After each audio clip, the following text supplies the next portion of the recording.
প্রিয় শিক্ষার্থীবৃন্দ, অভিভাবক এবং যেখান থেকে আমার আজকের ভিডিও ক্লাস দেখবে সবাইকে আমি আমার অন্তঃস্থল থেকে সালাম। আসসালামু আলাইকুম ওয়া রাহমাতুল্লাহ। প্রিয় শিক্ষার্থীবৃন্দ, আজ আমি আবার তোমাদের কাছে নতুন একটা বিষয় নিয়ে হাজির হয়েছি। গত অধ্যায় আমাদের ছিল সরল রেখা। আজকে আমি একটা নতুন অধ্যায় শুরু করতে যাচ্ছি। তোমরা অলরেডি বোর্ডে দেখতে পাচ্ছ উচ্চতর গণিত দ্বিতীয় পত্র। তোমরা যারা ফার্স্ট ইয়ার থেকে সেকেন্ড ইয়ারে পরীক্ষা দিচ্ছ এবং কি যারা এইচএসসি পরীক্ষা দিচ্ছ তাদেরকে সবার জন্য এইটা কাজে লাগবে। তোমরা একটু মনোযোগের সহ দেখলে আশা করি তোমরা উপকৃত হবে। প্রিয় শিক্ষার্থীবৃন্দ, দেখো, আমি আজকে বিষয় নির্ধারণ করছি বিপরীত ত্রিকোণমিতিক ফাংশন ও ত্রিকোণমিতিক সমীকরণ।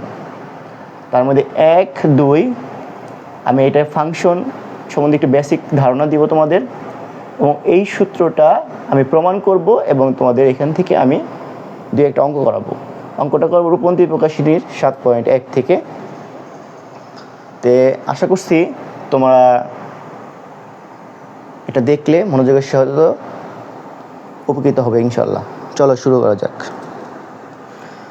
আমরা তো প্রিয় শিক্ষার্থীবৃন্দ, আমরা সাইন এক্স বা সাইন থিটা এটা সম্বন্ধে আমরা ত্রিকোণমিতিতে পড়েছি 9, 10 এবং প্রথম পত্রে আমরা এরকম সাইন থিটা সেটা আমরা পড়েছি। সাইন থিটা হচ্ছে কি তোমার লম্ব বা অতিভুজ। এটা আমরা তাহলে এটা একটা বাহু। লম্ব কীভাবে আসলে দেখো প্রিয় বন্ধুরা, আমরা এটা তো খুবই একটা জনপ্রিয় একটা ত্রিভুজ, সেটা কি সমকোণী ত্রিভুজ। আর এই সমকোণী ত্রিভুজ দিয়েই ত্রিকোণমিতিক ফাংশন এবং ত্রিকোণমিতি আমাদের বুঝতে হবে। তাহলে আমি তোমাদের বেসিক একটু ধারণা দিই যে থিটার সাপেক্ষে এটা হবে লম্ব, থিটার বিপরীত বাহুকেই বলা হয় লম্ব। আর এটা 90 ডিগ্রি থাকবে সমকোণী ত্রিভুজ, এটা হবে অতিভুজ।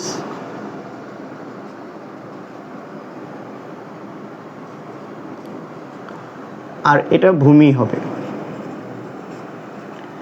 প্রিয় শিক্ষার্থীবৃন্দ, আমরা এখানে থিটার সাপেক্ষে আমরা লম্ব নির্ধারণ করব, অপর বাহু ভূমি হবে, এবং 90 ডিগ্রির সাপেক্ষে আমরা কি অতিভুজ নির্ধারণ করব। 90 ডিগ্রি বিপরীত বাহুকে বলা হয় অতিভুজ, থিটার বিপরীত বাহুকে বলা হয় লম্ব, আরেকটাও তো ভূমি অটোমেটিক্যালি হবে।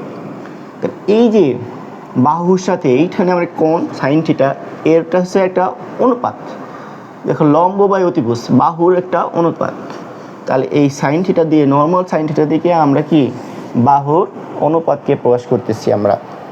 এখন তাহলে আমরা ফাংশন কি করব? ফাংশন দেখো, আমরা যদি এই সাইন থিটা, আমরা যদি এটাকে আমরা এফ এক্স সমান সাইন থিটা ধরি, তাহলে এটা একটা ফাংশন হয়ে দাঁড়ালো।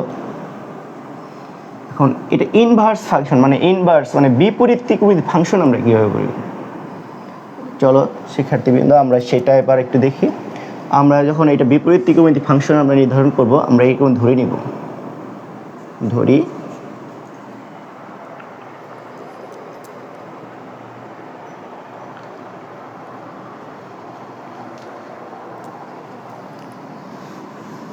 তার আগে আমি যদি একটু তোমাদের আরেকটু উদাহরণ দিচ্ছি যে সাইন থিটা সমান যদি আমাদের এক্স হয়, সাইন থিটা সমান যদি এক্স হয়, তাহলে এই থিটা সমান কী হবে বন্ধুগণ? এটা ওই পাশে গেলে এটা ইনভার্স হয়ে যাবে, সাইন ইনভার্স এক্স। তাহলে এটা ছিল হচ্ছে বাহু অনুপাত, কিন্তু এটা হচ্ছে সাইন ইনভার্স এক্স, এটা কিন্তু বাহুর অনুপাত নয় বন্ধুগণ। প্রিয় শিক্ষার্থীরা, এটা হচ্ছে একটা কোণকে বোঝাচ্ছে, কোণ মানে এটা দিয়ে রেসপেক্টিভ যে কোণ আছে সেটা বোঝাচ্ছে আমাদের। দেখো, আমরা যদি সাইন 30 ডিগ্রি সমান কি বোঝায়, আমরা এটা সাইন 30 ডিগ্রি তোমরা হাফ মানে হচ্ছে আমরা পাই বাই কি ধরতে পারি 6, কারণ 300 পাই মানে 180, 6 দিয়ে ভাগলে 3 6 কত 18, তাহলে সাইন 30 ডিগ্রি, তাহলে এটা হলো কি তোমার π/6।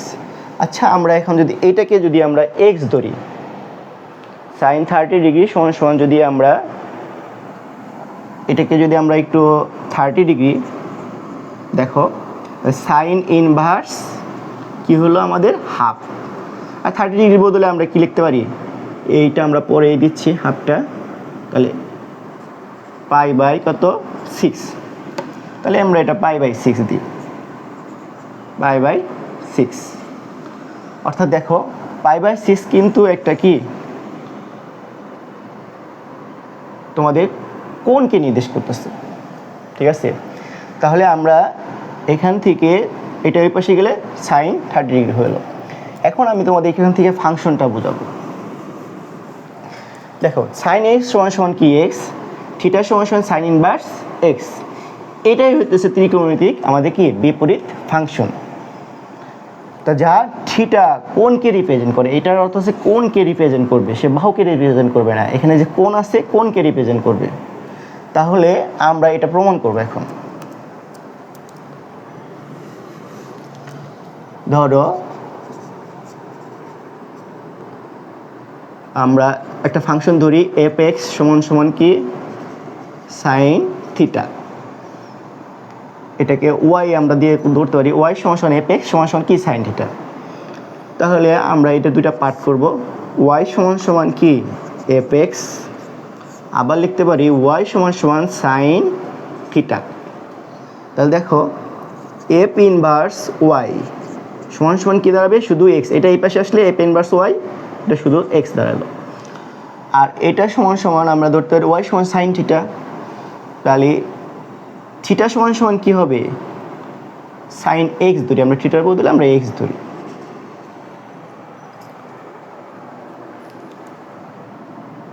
তাহলে আমরা কি ধরতে পারি, তাহলে x সমান সমান দাঁড়াবে সাইন ইনভার্স y।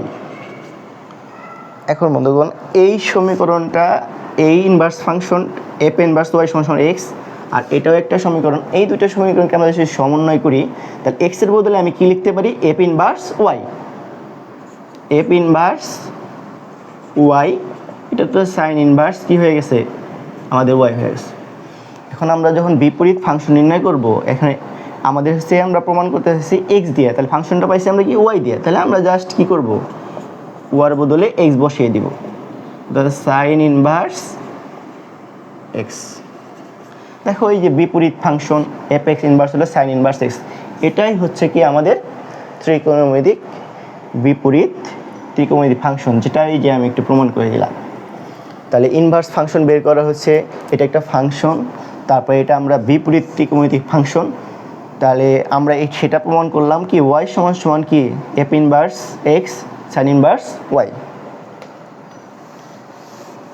আশা করছি তোমরা ফাংশন কি, ফাংশন হচ্ছে থিটাকে রিপ্রেজেন্ট করে, তোমরা ত্রিকোণমিতিক যে সাইন থিটা, তারপরে কস থিটা, তারপর টেন থিটা, সেটা যদি তোমরা বুঝতে পারো, সেটারই বিপরীত কিন্তু থিটাকে ইনভার্সটা কি করে থিটাকে রিপ্রেজেন্ট করে।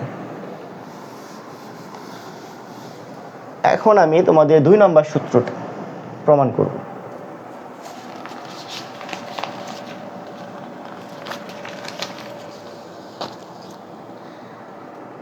দুই নম্বর সূত্রটা কি ছিল, এখানে টেন ইনভার্স x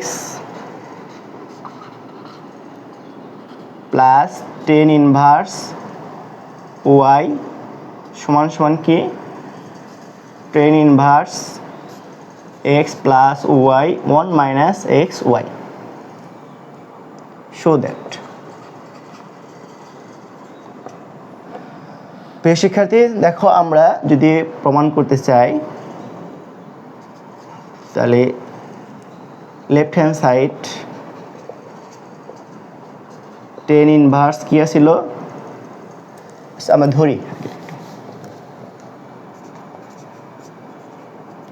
ধরো টেন ইনভার্স x সমান সমান আমি a ধরি, ঠিক আছে।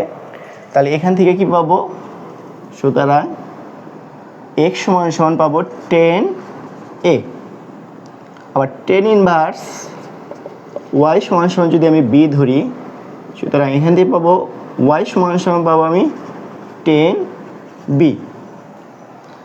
তোমরা তো নর্মাল ত্রিকোণমিতিতে তোমরা পড়ছো যে আমরা জানি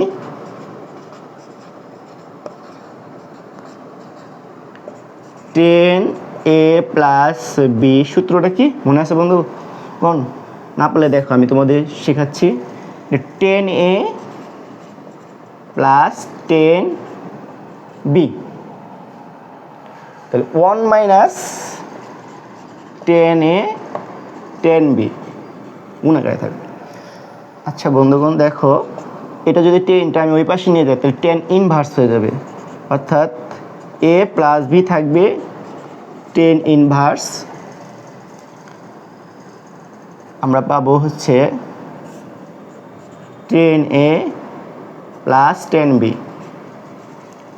1 minus ten A ten B. দেখো এখানে কি বসাইছিলাম বন্ধুগণ, দেখো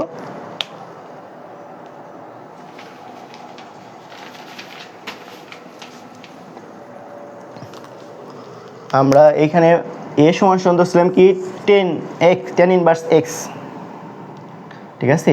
তাহলে এখানে পাইছিলাম কি এক্স সমান সমান টেন এ। তাহলে আমি বসিয়ে দিই, মানগুলো বসিয়ে দিই। এখানে এ সমান সমান টেন ইনভার্স এক্স বসাও, বি সমান সমান টেন ইনভার্স ওয়াই। তাহলে এখানে আমাদের টেন ইনভার্স রয়ে গেল। এই যে দেখো এখানে টেন এ সমান সমান কী হবে? এক্স। এই যে টেন বি সমান সমান কী হবে? ওয়াই। তাহলে 1 মাইনাস এক্স ওয়াই। খুব ইজি না বন্ধু শিক্ষার্থীবৃন্দ? দেখো এই যে আমরা সূত্রটা পেলাম, তাহলে tan x inverse x tan inverse y সমান সমান tan inverse x plus y 1 minus x y. দেখো এই সূত্রটা খুবই ইম্পর্টেন্ট সূত্র। এটা আমাদের 7.1-এর বেশ কয়েকটা অঙ্ক আমরা এখান থেকে এই সূত্র দিয়ে আমরা সলিউশন করব ইনশাল্লাহ। এখন আমি তোমাদের টাইপ ধরে ধরে কিছু অঙ্ক করাচ্ছি, তাহলে আমাদের এটাতে প্রুফ হয়ে গেল, তাই না? দেখো এই এটা সমান সমান এটা হয়ে গেল, তাহলে টেন ইনভার্স এক্স সূত্র আমাদের এটা। তাহলে tan inverse x tan inverse y সমান সমান tan inverse x plus y 1 minus x y. খুবই গুরুত্বপূর্ণ সূত্র প্রিয় শিক্ষার্থীরা, তোমরা এটা মনে রাখবে।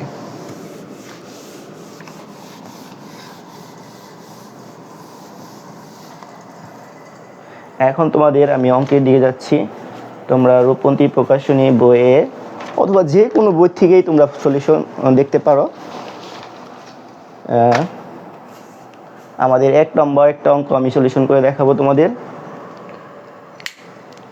আছে হচ্ছে show that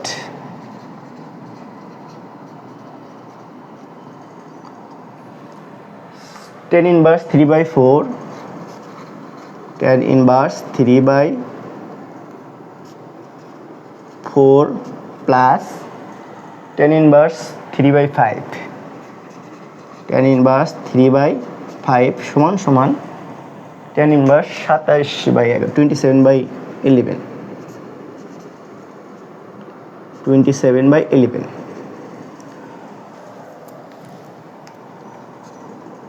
ইজি, খুবই ইজি অঙ্ক প্রিয় শিক্ষার্থীরা। তোমরা একটু মনোযোগ সহকারে যদি 9-10-এর অথবা ইন্টারমিডিয়েট ফার্স্ট ইয়ারে সেই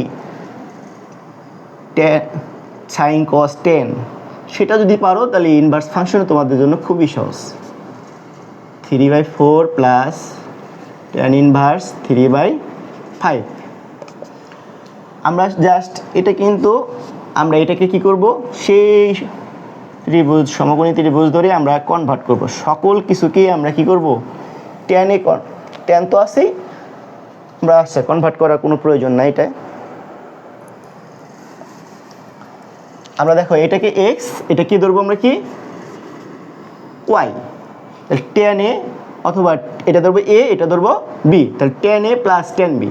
একটু আগে সূত্রের জন্য এই যে ট্যান এক্স ট্যান ওয়াই, তাহলে tan inverse x x plus y. আচ্ছা ধরো এটা এক্স এটা ওয়াই ধরো, তাহলে আমরা ট্যান ইনভার্স সূত্রটা হলো এক্স প্লাস ওয়াই, তাহলে 3/4 প্লাস 3 বাই কত 5, 1 মাইনাস এক্স ওয়াই 3/4, 3 বাই কত 5। শিক্ষার্থী কিন্তু দেখো just x plus y, 1 minus x বা তারপরে ওয়াই, দেখো এই যে সূত্র আছে এখানে তুমি দেখো। এখন আমরা জাস্ট ক্যালকুলেশন করব, সিম্পল ক্যালকুলেশন। এটা হচ্ছে লসাগু হইতেছে 20, 4 × 5 = 20, 5 হলো 3 × 5 = 15 প্লাস 4 × 5 = 4 আর 3 × 4 = কত 12। এটাও আমরা লসাগু যদি করি তাহলে এটাও 20 লসাগু, দেখো এটা হবে 20 অক্ষে 20 মাইনাস এটা কত 3 × 3 = 9। এখন প্রিয় শিক্ষার্থীরা দেখো এইটা হর, এই হর যদি আমরা উল্টে দিই তাহলে এই হর কাটা যাবে, তাহলে আমাদের থাকবে হচ্ছে tan ইনভার্স উপরে থেকে 15 আর 12 কত হয় 27, নিচে 20 থেকে 9 বিয়োগ করলে হয় 11। দেখো শিক্ষার্থী বন্ধুরা এটা আমরা রাইট হ্যান্ড সাইডে এসে পড়ছে না, তাহলে এটা হচ্ছে আমাদের রাইট হ্যান্ড সাইড। তো শুট বা প্রুফ থাকলে প্রুফড হয়ে গেল না, ইজি না একদম, কিন্তু সিম্পল অঙ্ক। প্রিয় শিক্ষার্থীবৃন্দ, আমরা এই টাইপের অনেক অনেক অঙ্ক আছে এবং পরীক্ষায় আসে, তোমরা এটা রূপন্তী প্রকাশনী হয়, এসইউ আহমেদের বই হোক অথবা যে কোনো বই, আফসারুজ্জামানের বই আছে, যে কোনো বই থেকে তোমরা এটা প্র্যাকটিস করতে পারো। ওকে, আমরা নেক্সট